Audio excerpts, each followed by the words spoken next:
on the next episode of Sips, Suds, and Smokes. We're doing a very special chat episode. Yes, the Suds people can do chat episodes. We'll find out. Okay, fair. Joining us at the table today is president and co-founder of the Black Abbey Brewing Company in Nashville, Tennessee. We have Carl Meier. Hey, it's me. In 2013, Iron Maiden frontman Bruce Dickinson partnered with Robinson's Brewery in Cheshire, England, to create a premium bitter, fittingly called Trooper. And since then, Iron Maiden has expanded the lineup to over a dozen beers brewed by multiple breweries around the world. We have 4 of those beers today. We'll be right back after this break.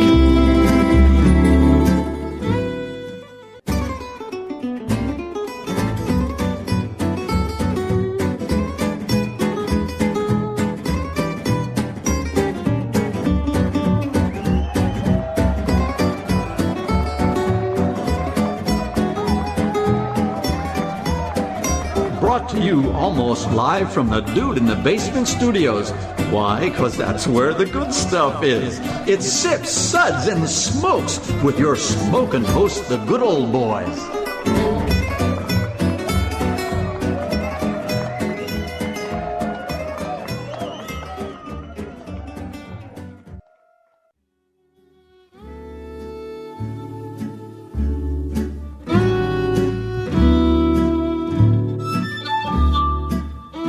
Get ready to learn everything you ever wanted to know and a whole lot that you didn't. It's time for a Chats episode. Scream for me, everyone in podcast land! Sorry. I had to do that, and you'll understand why in just a moment. Welcome, everyone, to another Suds segment where good beer meets bad radio. I'm one of your hosts, good old gal Julieanna, and joining me at the table today is good old boy Drew. Oh, wait, it's me? Oh, yeah, hi. Hi. It's good to be back. It is good to have you back. Good old boy Dave. I thought we weren't going to have him back. I think he snuck in the back door. You forgot to lock it. All right, there you go. Baby got back. Oh, great. Beast with 2 backs. Whoa, hey. This is not... Okay, that's a little early. Sorry. Okay. And once again. Okay. I know you're excited. We're all excited. And especially excited because we're doing a very special chat episode. Yes, the Suds people can do chat episodes. We'll find out. Okay, fair. Joining us at the table today is president and co-founder of the Black Abbey Brewing Company in Nashville, Tennessee. We have Carl Meier. Hey, it's me. I'm here. All right. Cool. Well, everyone who's listened to the show or followed us on social media has heard us wax poetic about our love for the Black Abbey Brewing Company and their amazing beers. But there is something even more profound about this man. Something that makes him my kindred brother. His love of Iron Maiden. Up the irons. I left alone. My mind was blank. I needed time to think, to get the memories from my mind. This makes me want to throw the table through the window. I know, right? The rage is building. If you're going to throw something, throw Drew. I'm heavier than I look. Dense. He's very dense. Very dense, yes. Okay. Hey.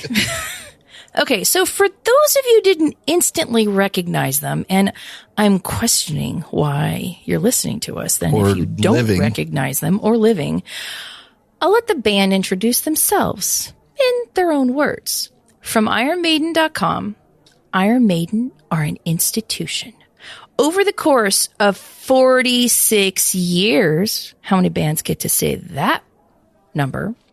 They have come to embody a spirit of fearless, creative independence, ferocious dedication to their fans, and a cheerful indifference to their critics that's won them a following that spans every culture, generation, and time zone.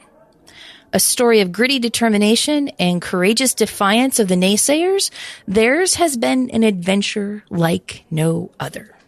While we love talking about music, this is, after all, a show about beer. In 2013, Iron Maiden frontman Bruce Dickinson partnered with Robinson's Brewery in Cheshire, England, to create a premium bitter fittingly called Trooper.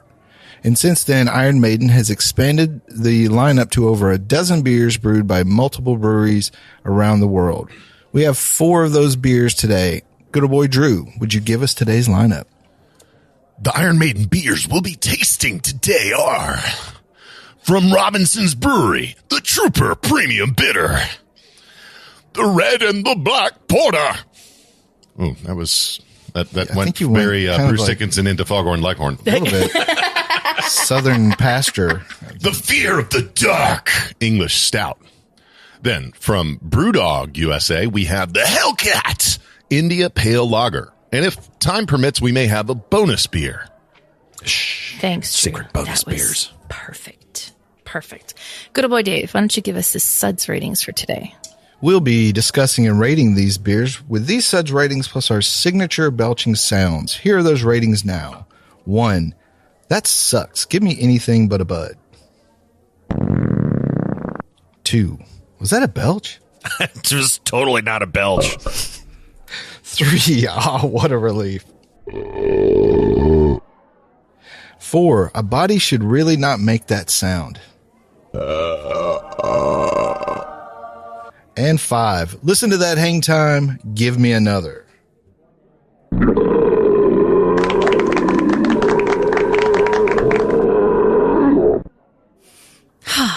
Carl's giving us a look. Boy, that's a... That was disgusting. I feel judged. That was perfect. That'll clear a room. Yes, it will.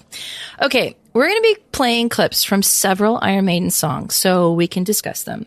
But while you're listening, you should fire up some vinyl or log on to your favorite streaming service. Pop open some Iron Maiden beers, or better yet, pop open some Black Abbey beer and play along with us. Now, let's get into our first beer and get things going. And of course, we have to start at the beginning with the Trooper. You'll take my life, but I'll take yours too. You fire musket, but I'll run you through. So when you're waiting for the next attack, you better stand, there's no turning back. The fewer sounds, the time begins. But on this battlefield, no one wins. The smell of iron smoke and horses' breath. Oh, the galloping guitars. Anyways, gives me chills. Okay. The Trooper, named after this track from the 83 album Peace of Mind, is a 4.7% premium British bitter that combines Bobec, Golding, and Cascade hops. A quick note on Robinson's Brewery. They're a family-run regional brewery in Stockport, Cheshire, England, that was founded in 1849. That was originally the Unicorn Inn. They currently own about 260 pubs, mostly across northern England. And, I thought it was like a good pairing for Bruce to pick Robinson's. All right. What are your initial thoughts on the beers, guys? 260 pubs. You know who can't do that? Anybody in the United States. Very true. That's called a tied house, which is fascinating, right? Like that was prohibited in Prohibition. It's the nature of the 3-tier system. Oh, wow. So it's like if you go to Taco Bell, you know what you're not getting at Taco Bell? Coke, right? You can only get Pepsi. Yeah. That's Right. a tied house. that That's illegal makes in sense. the alcoholic Yeah. beverage industry in the United States. So I thought that was really interesting to read that doing my show prep. Like, wow, this brewery owns 260 pubs. That's more than Tailgate. But that's the thing that... You know what? Yeah, there you go. Too soon? Was it too? No, that was No, right perfect. on time. buddy. Right on time. Yeah. But that's the thing, though, in England, right, is that they're all... Like the Samuel- Green King and Young's and... Fullers, Samuel Smiths, right, yeah. everybody, yeah. Yes, all over Europe. You roll into a It pub seems to work, and you order a you know, bitter. for them. You don't necessarily say, oh, well, I would like a Trooper or I'd like a Fuller's. Yeah. If you're in a Fuller's bar, you're going to get Fuller's. Right. Which is fascinating. I think just Is it? Do you want me to just chime in on what I think about the beer? Yeah, Please absolutely. do. Yeah. It's funny. I went and got my haircut this morning with my son, and we were listening to Iron Maiden in the car on the way there as part of my week-long deep dive, and we were listening to Out of the Silent Planet, or like sort of the post-return 3-guitar attack records. And I said, Iron Maiden is unapologetically who they are. These records are influenced by the time, but they're not defined by it. And I think that is how I would describe this beer, right? It's influenced by the time. Like you wouldn't put Cascade hops in an ESB. That doesn't seem to make sense. Right. That's very much in a sort of a West Coast American hop varietal. I'm just glad it's not Mosaic. You son of a... I'm just glad it's not Fuggle. That's where like Fuggle hops taste and smell like feet. Not that I know what feet taste like, but I do know what they smell like. Hey, buddy. No this is a judgment-free zone, Yeah, buddy. this is totally judgment-free. But it's like Trooper is a working man's beer, right? That is we just actually rolled a beer out at Black Abbey called Pub Ale. Yeah. And Pub Ale is just what it sounds like. It is a beer that you would find in an English pub, and Trooper fits that model. Definitely in the session beer, because that's the British model too, is a drinking session. 4.7%. You can put down quite a few of these. It's very even keeled to me. Not too much of the malt, not too much of the hops. It's pretty well balanced. Yeah. I agree with it being well balanced. I would say that it's a good representation of the style, but calling out that the hops are not exactly representative of what you might see in a pub in England. Sure. It is, however, I think a good update to a classic, which is also how I feel about, some of Iron Maiden's newer stuff. Nice. Okay. He's testing out the waters. to see That's fair. if that That's was fair. controversial. Yeah. No, Okay. no, that's fine. I mean, Do you mean slow and bloating and? Wow. Yeah. Anyway, Okay. Have we gotten to that part of the show yet? No, we've got about 2 more beers. before we Talk get about what I We'll do and see. don't like about Iron Maiden.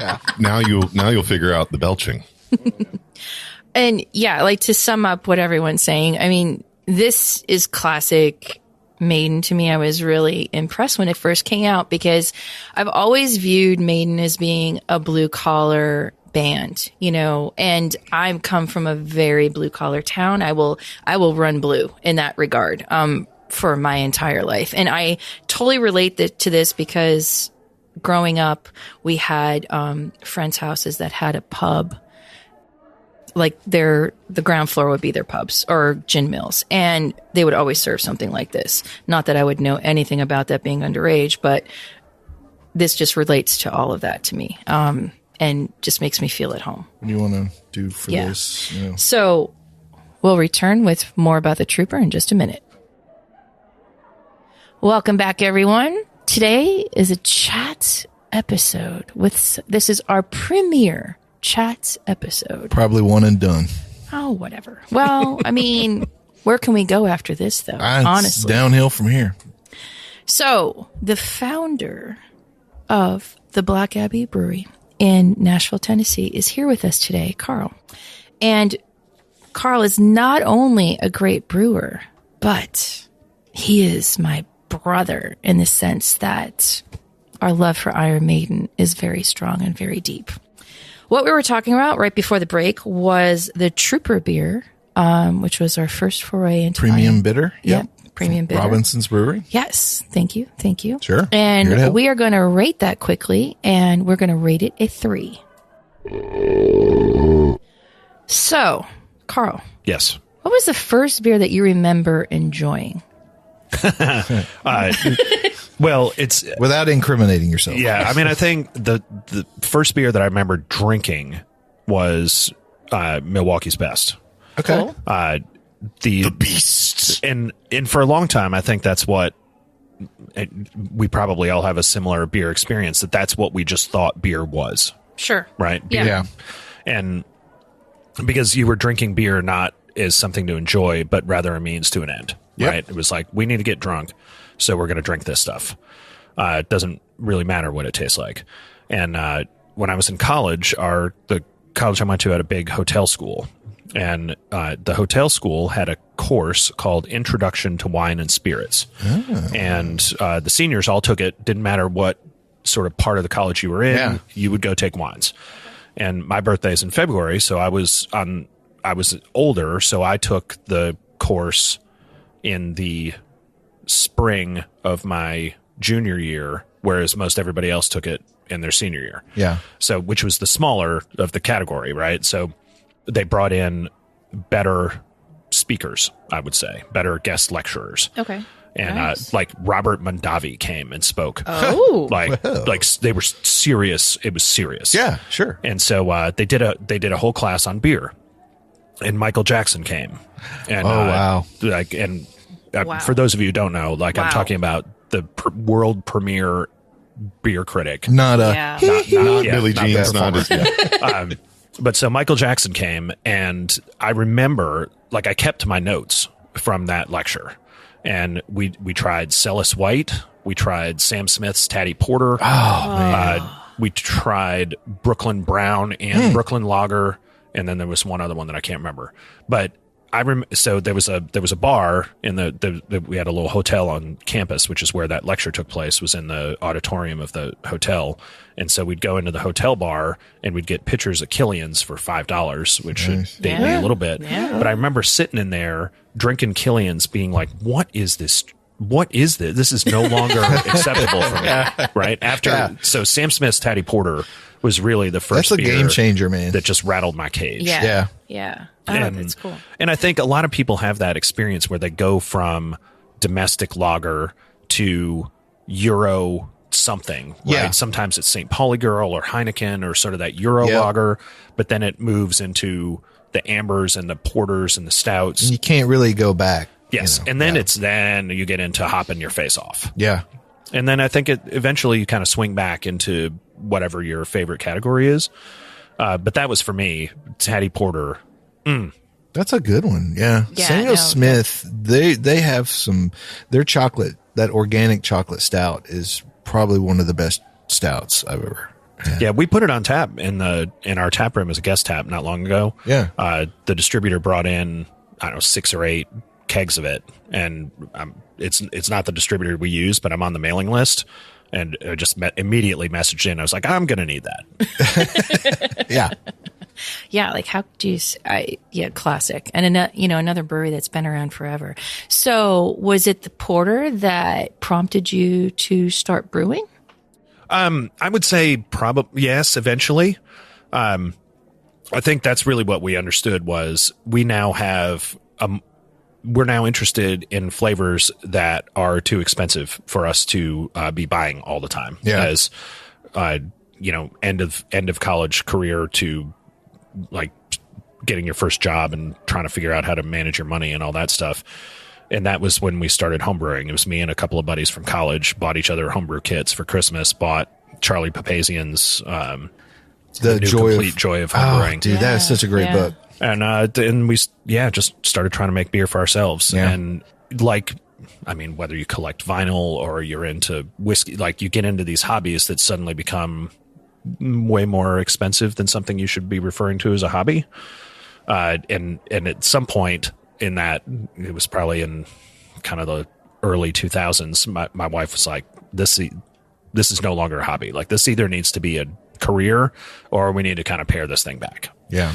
And it was about that time in 2008, we won a silver medal in the national homebrew competition. It was in Oakland that year for a barrel-aged Belgian quad.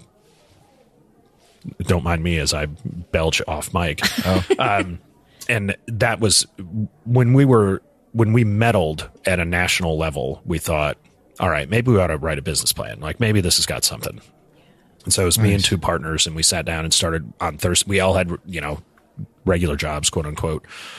And so we started working on business plans, homebrewing a lot, trying to come up with, what the idea was going to be, not just, all right, well, we're just going to brew beer and try to sell it to people. We wanted to very much have this sort of thematic approach to what we wanted to do. And what we found was that we were mostly drinking and brewing European style stuff. So in that respect, I do think that Taddy Porter really helped kind of drive who we were looking at.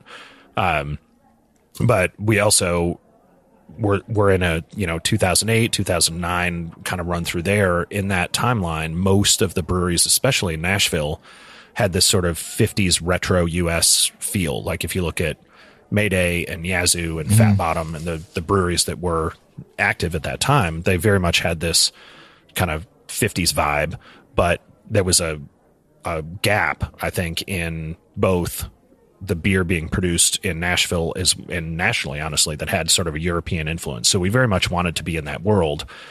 And what more typifies a European influenced brewery than this sort of monastery type feel, right? Oh, sure. Yeah. Like some of the greatest, generally thought of as the greatest beers in the world are brewed at Belgian breweries, monastery breweries. And so True. we never really wanted to be a Belgian brewery. That wasn't ever our thought process, although our flagship brand runs on Belgian yeast. So we get, this sounds crass, but we get hung with that a lot. Like I don't think that's necessarily true of who we are, but it is a part of who we are, because we run our flagship beer is called the Rose, and it is a Belgian blonde, and it runs on Belgian yeast, and it has all those Belgian characteristics. But the majority of what we do is more specifically European driven. So like I was saying about pub ale, do we do IPAs? Yes, we do IPAs. You have to do one. If you want to be a brewery in the United States today, True. you got to have it. But we really try to focus on European stuff. Yeah. Cool. Okay. Now, what do you think about the Trooper, the song, the character, All right. So the whole thing? all right, I'm a marching band guy. So I grew up playing trumpet. I was always in, all state, symphonic band, all that stuff. But Marching French horn. You look like Yep. a trumpeter. yes, yes, predominantly. I mean, you can tell. Like you can pick people out based on their instrument. Like Drew, you're probably more of a trombone guy. Nailed it. Only played it for 2 years. Yeah. So I think that the Trooper, I've always said, man, what a marching track that'd be. All right. It would be great. My first experience with Iron Maiden, I was an early teen, and up the road, somebody we went to church with lived up the road, owned a house, an old farmhouse that had been converted into apartments, 4 apartments. And we lived very close to the Knowles Atomic Laboratory. So it was Navy guys. They were building nuclear engines for submarines. And so these, of course, they're in the Navy, so they're getting moved around all the time. So they had these apartments in this old farmhouse, but down in the basement, the farmhouse had a coal furnace. And the coal furnace had been removed, but what had not been removed was the mountain of ashes. You imagine this? You live in a farmhouse where your house is heated by a coal furnace, and you're just digging the ashes out and throwing them in the corner? What a great way to not have a house. Yeah. Yeah, for real. But anyway, that was a summer job. I had a summer job where I had 2 5-gallon pails, and I would carry the ashes out of the basement of this house and dump them in the woods. And I did that all summer. And somebody gave me a copy of Live After Death on cassette. And I had a Walkman with the headphones with the little orange pads on them, Yeah. And I listened. I had 3: Live After Death, Triumph Stages, and Worldwide Live, Scorpions. Oh, yeah. And I listened to those records over and over and over and over again that summer while I was digging ashes out of the basement of this house. And that was my intro to Iron Maiden, was that Live After Death record. So Nice. that Scream for Me Long Beach. Also, I promised before show to give you this, and this is why. In 1984, on the World Slavery Tour, Iron Maiden stopped in Nashville. They played Municipal Auditorium in front of a crowd of 3,000 people. This was on the World Slavery Tour, where they sold out 2 nights at the Long Beach Arena in California, 20,000 people each night, and recorded a live record. We're the biggest band on the planet. And in Nashville, 3,000 people showed up. So And that's their why- management said, never again. Yeah. We're not going back. And they didn't come back to Nashville until 2013, which is the year that our brewery opened and the year they launched Trooper. And our distributor also distributes Trooper. and brought us to the show, trying to court us. Oh, wow. Nice. So I went to that show Wow. on Ajax Turner's dime. Wow. And promptly frightened them with exactly how into it I was. Nice. No, that was a great show though. I didn't see it here. I saw it up north, but yeah, that was a great show. It was the greatest hits tour. Yeah, And, I mean, like, how could you not? Yeah, how could you not? yes, they played Phantom of the Opera. It was great. They played all the greats. And I started a little bit later in this scheme of things. Seventh Son of a Seventh Son was my first foray into them. And so I missed a lot of the beginning. But once I got caught up, it was, yeah, just amazing. Amazing. All right, let's move on to beer number 2. This is our Hellcat IPA, or IPL rather. 6% US only release that was first brewed in collaboration with BrewDog in 2021, which I thought was really interesting. Since it's not named after an Iron Maiden song, we picked one that pairs well with it, the title track from their second studio album, Killers, that was released in 1981.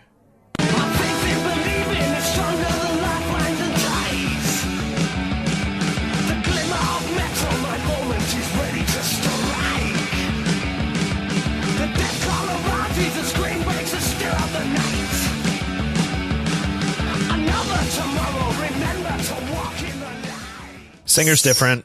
I know. We'll get into that in a minute. Okay, let's talk about Hellcat. What are our thoughts? Do we have any thoughts? What's your opinion of the IPL versus the cold IPA versus? This is probably a whole show. Yeah. Honestly, like the history of IPA, where it started, where it is now, how it exists in predominantly America, is, I think, a whole separate topic. But like the A in IPA stands for ale, and so I'm hesitant to use that kind of terminology, IPL, because it's a hoppy lager, and I think it's fair to call something what it is, right? I think you could call this a hoppy lager and people would understand what that means. So it feels like the marketing department somewhere came up with this concept of Absolutely. IPL. Yep.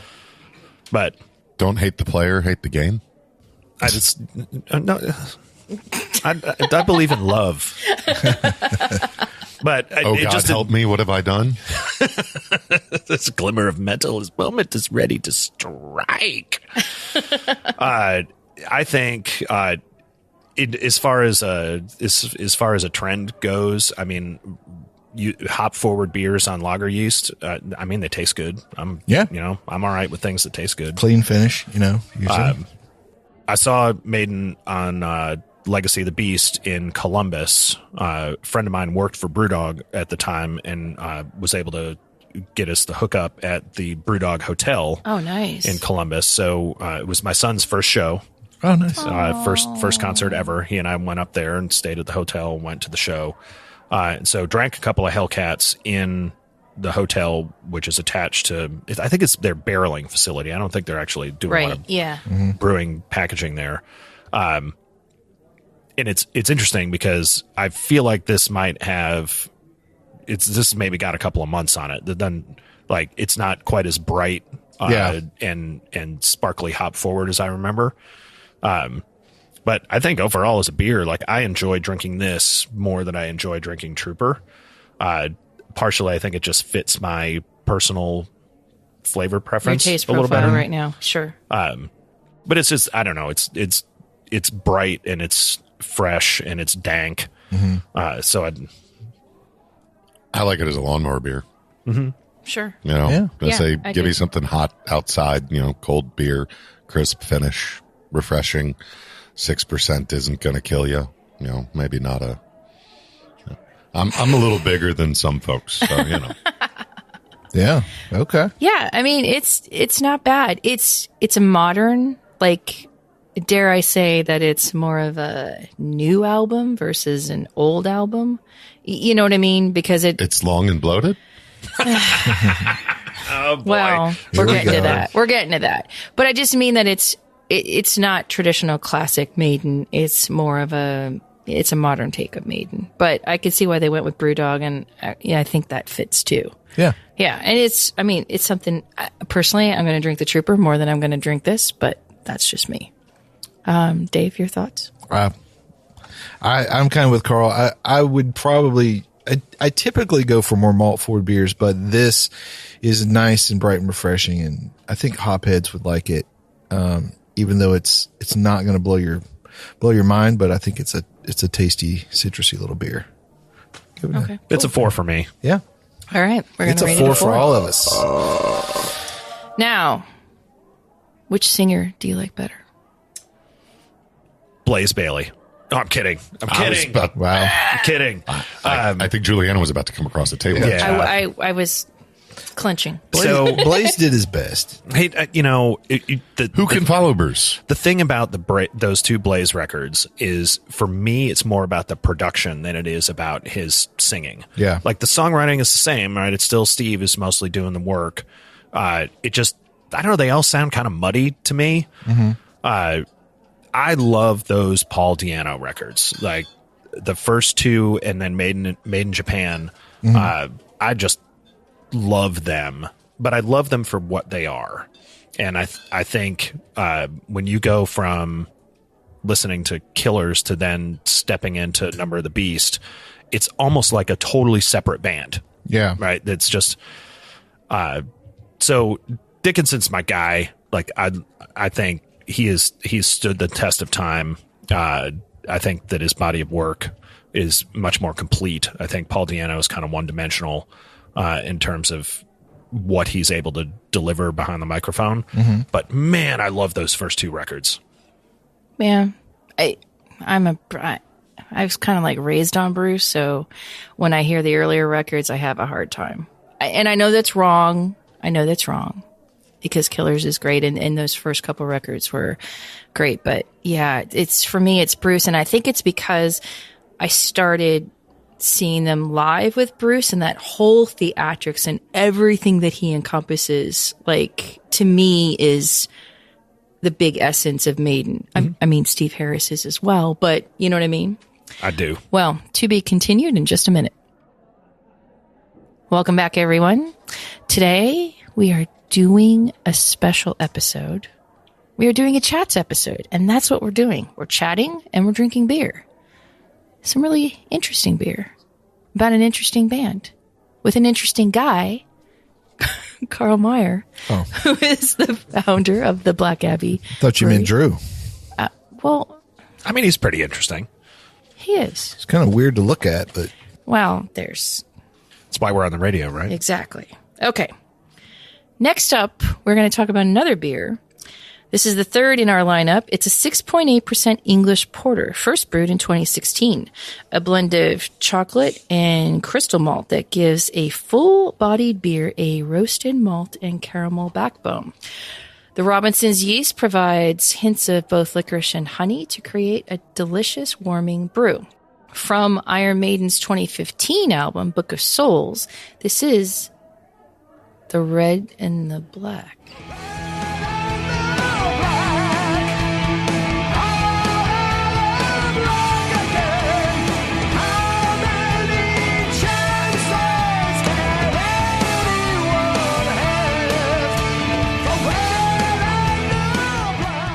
We're pouring it.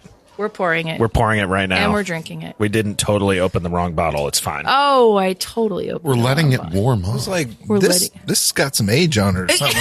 Oh, it does.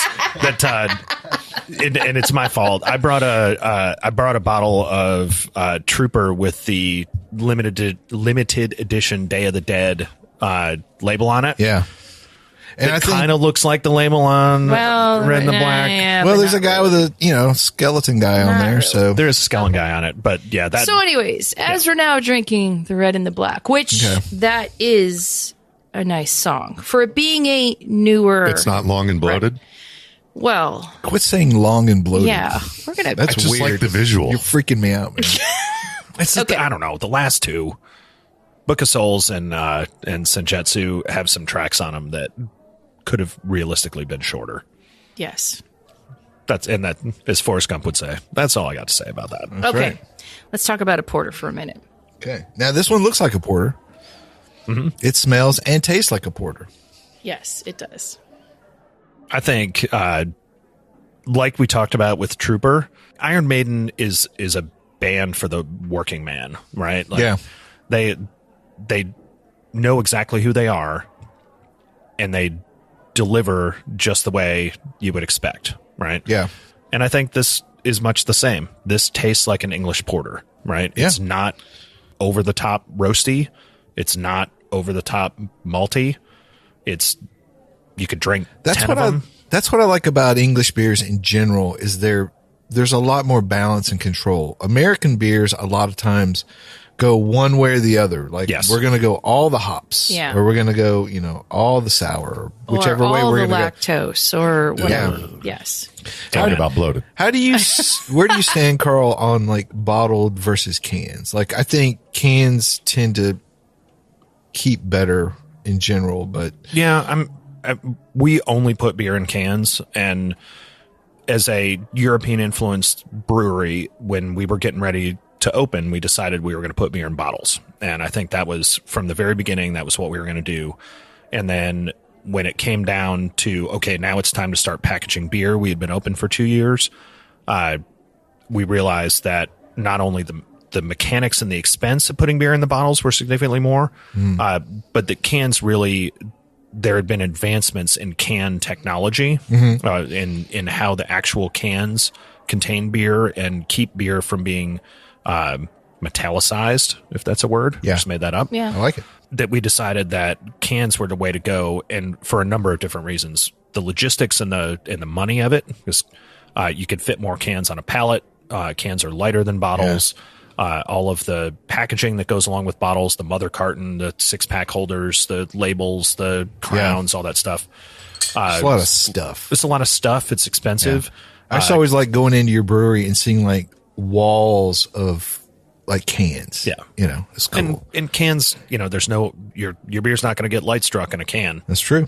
So I think it was cans for us. So the reason I asked is because this is the first one we tried today that came in a bottle, and it's a brown bottle. So obviously brown is supposed to, protect, Safer. And it's a larger format. Yeah. Yeah. So Drew, what do you think about this English porter?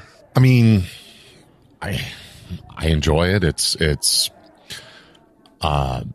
very English. Okay. The first, craft, quote unquote, craft beer that I enjoyed was a Newcastle brown ale. So, this very much reminds me of that, but, at 11 to, quote the world's loudest band. It's something that in a, what is that? A 500? No, 7, I don't know. In a 16.9. 16.9. Gosh, I guess I've been drinking cans for too long. That looks almost like a bomber, but anyhow. Well, it's not, but yeah. It's something that I could conceivably finish off myself, but also share with someone else. And it's. What do you think, JB? I like it. It's English to me, and it's not tatty, but it's good. No, but it's easy. It's very drinkable. And when I think of a good English bitter or a good English beer, it's something where I can have a few of them. And I don't have to think about it. I can just enjoy and be done with it. And I think, and this is just the nerd, but I can taste the similarity in the water. Oh. I think there's a consistency between Trooper and this beer that is likely attributable just to the water. Well, yeah, sure. You probably think a lot more about the water than a lot of people who just drink beer, So. Yeah. I mean, when people say, oh, I tried beer from Founders and all the Founders beers have a similar flavor characteristic. It must be their yeast. It's probably not. It's probably the water. Yeah. Sure. That's how I feel about bread from New England. Oh, gosh. Well, all right. But it's a thing. Yeah, but it's a thing. Yeah. Yep. I know. Cool. Yeah. How do we want to go with this? 3? Yeah, 3. Yeah, All right. 3. Okay. Right. We're going to rate it a 3. All right. What do you got for us, Dave? Carl, when we were talking about doing this show, there were a few songs that you pointed out that you really wanted to talk about. Yep. And the first one is this one.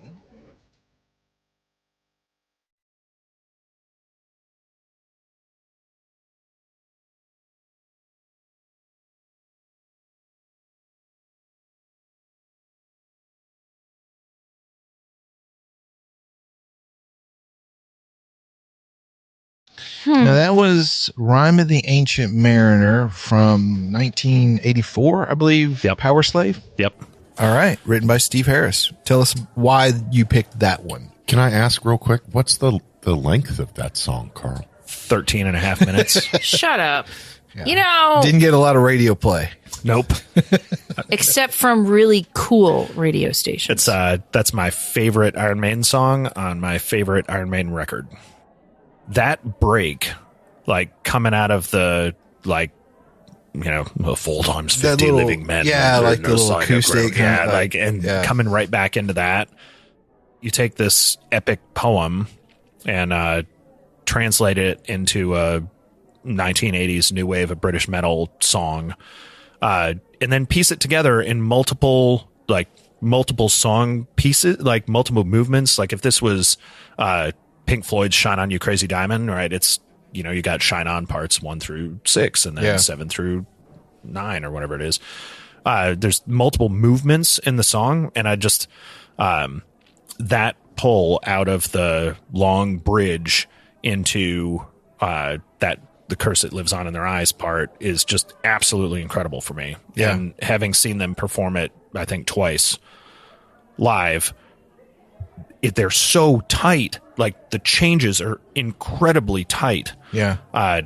It just, I don't know, blows my mind every time. And like, what other song can you think of where the first guitar solo is at like 7.5? Right. Yeah. It just Right? doesn't happen. Yeah. This song's already been going 7 minutes before there's even a solo. It's incredible. This is one of the songs that really impresses me about Steve Harris. Like, I think his bass playing, there are other songs that are more impressive of his bass playing than this song, but for his songwriting and the fact, like, when you look at him, and this is like, you can't, judge a book by its cover, but when you look at Steve Harris, you don't get history buff, poetry aficionado. Like, you don't see that in most when you look at a metal bass player, but this guy loves history. He loves the literature and all the things. Oh, but they all do. Yeah. I mean, and that's like the big backbone of what makes Maiden. Yeah. You know what I mean? Is they're the combination of like your best and your favorite historians with a bit of Python thrown in for good measure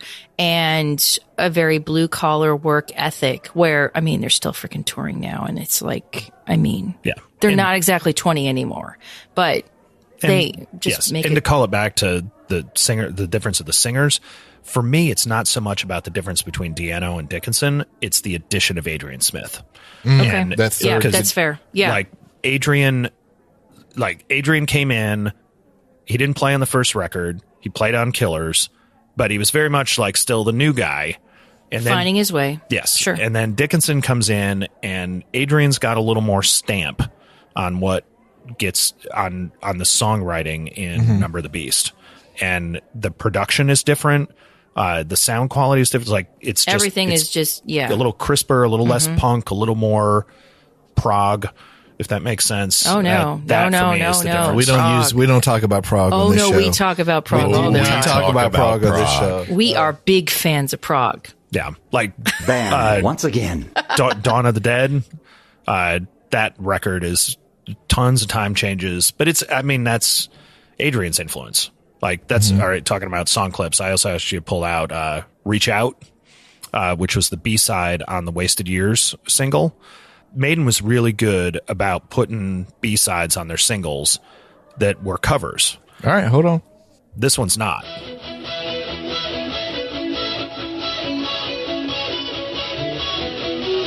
It's over your head. You don't seem to understand a word I said. And you can't live your life. That's like a different band to me. Yeah. And that's Sure. Adrian saying. Yeah. Right. And he's just, but you can hear Wasted Years in that. You can hear Stranger in a Strange Land in that. You can hear Heaven Can Wait in that. And I think that Adrian's influence on the band is oftentimes I know understated. Wasted Years is one of Julie's top ones. Yeah. Same. Yeah. That's cool. All Yeah. right. No, that is cool. All right. Well, we've neglected Drew a little bit, which we enjoy, but I've been sitting on my hands pretty well. Okay. right, so- well, now it's your time to shine. Drew dear. actually does like Iron Maiden, and so here's one of the songs he picked.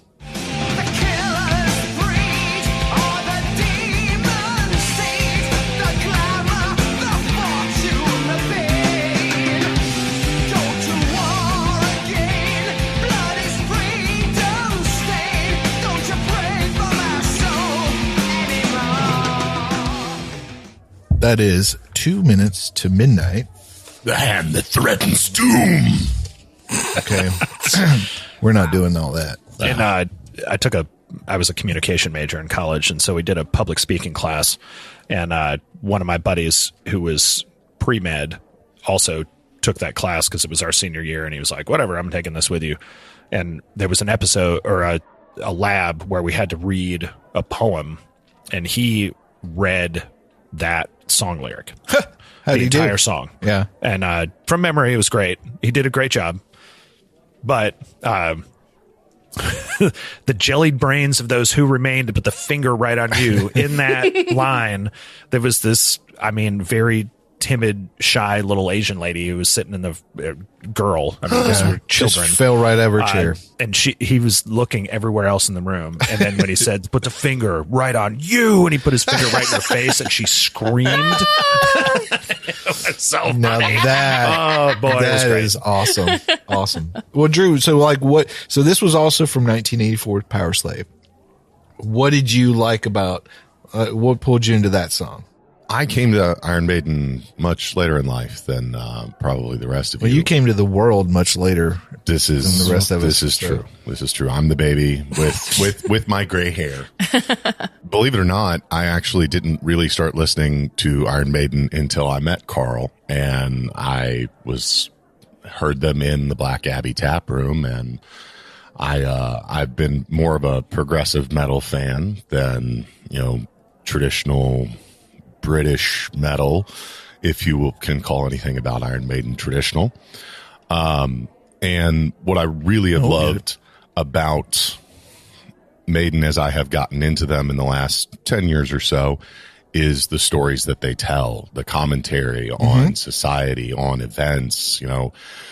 It's poetry with power guitar, and I absolutely love it.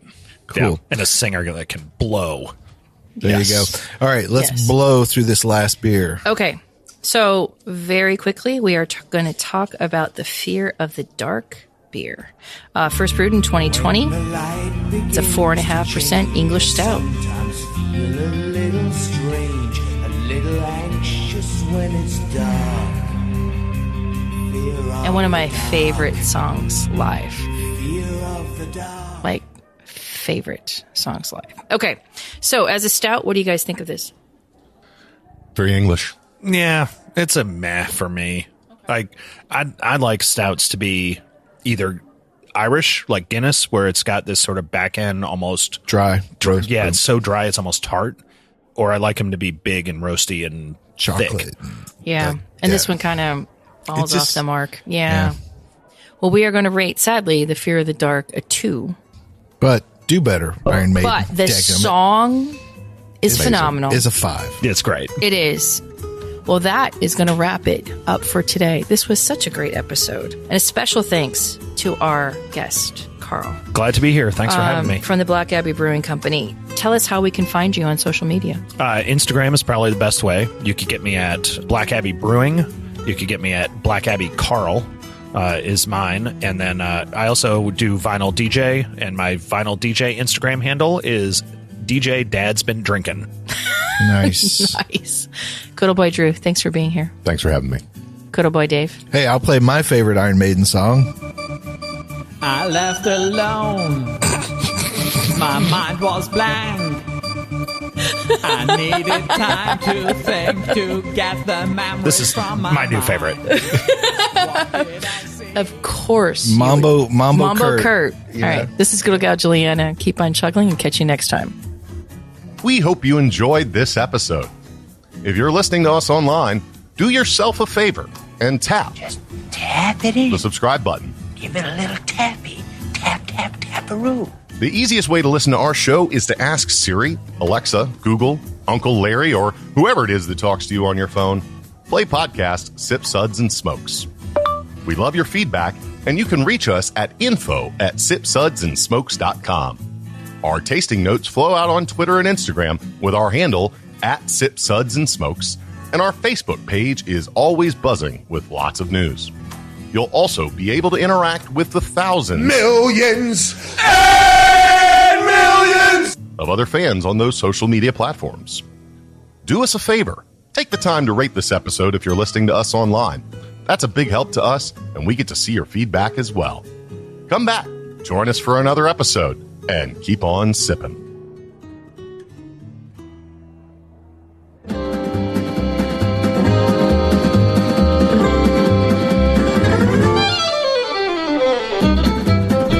This has been a one-tan hand production of Sip, Suds, and Smokes, a program devoted to the appreciation of some of the finer slices of life. From the Dude in the Basement Studios, your hosts, the good old boys, will see you all next time.